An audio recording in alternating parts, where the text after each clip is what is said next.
Hi, I'm John Hornick. Welcome to my Spain on a Small Plate series. This lesson is Potatas Bravas, which is a classic Spanish tapa.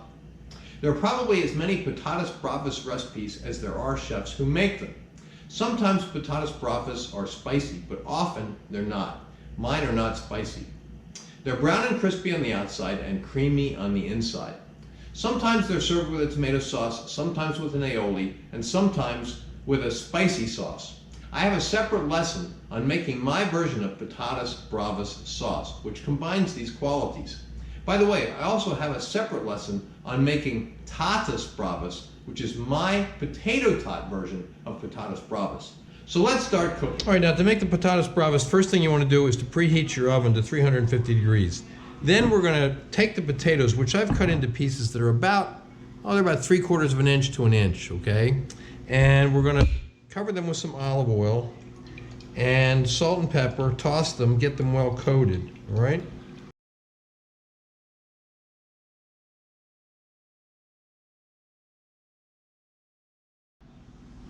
And now that they're well coated, what I want to do is make sure that none of the rounded sides are facing down onto the pan. Why is that? Because I want to get the brown and crispiness on the flat sides, okay? So I'm just looking for any of the pieces that are rounded, and we're going to just turn them over so that one of the flat sides is on the pan, okay? All right, now we want to put some butter in the pan. How much butter? I'd say, like a generous tablespoon. And I'm using truffle butter. You don't have to use truffle butter, but it makes them better. All right, now we're going to put that into the oven just long enough to melt that butter, and then we're going to mix them up again, okay? Now, if you want to start off with melted butter, then you could just mix it up with the melted butter. But my butter isn't melted, so I put it on top. I'll put them in the oven about 5 minutes till the butter melts. Okay, butter is melted, and we're just going to stir these around.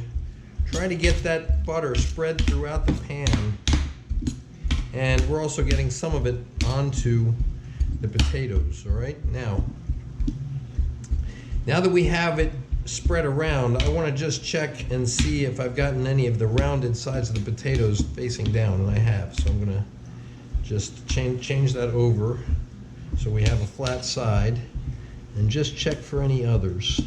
Okay, now we're going to put this back into the oven for about 20 minutes.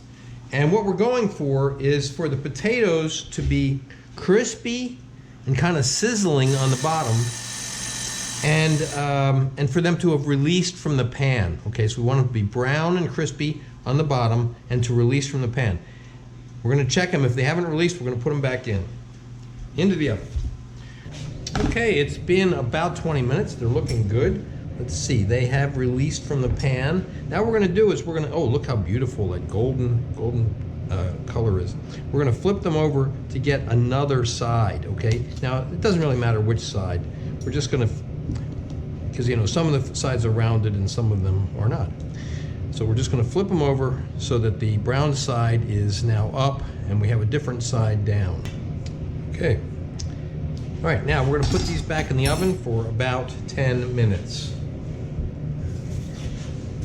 Okay, they've been in the oven for about 10 minutes. They look beautiful, okay? And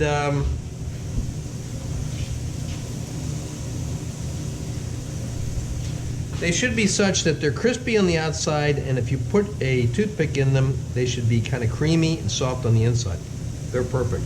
Okay, now, these took me 30 minutes. They might take you more or less, depends on your oven, depends on how accurate it is, depends on your potatoes, depends on how big you cut the pieces, okay? So now we're going to serve these with some Potatas Bravas sauce on the side, okay? You can see photos of the final dish at my Instagram, which is @ChefsApprentice, Cook Like a Pro.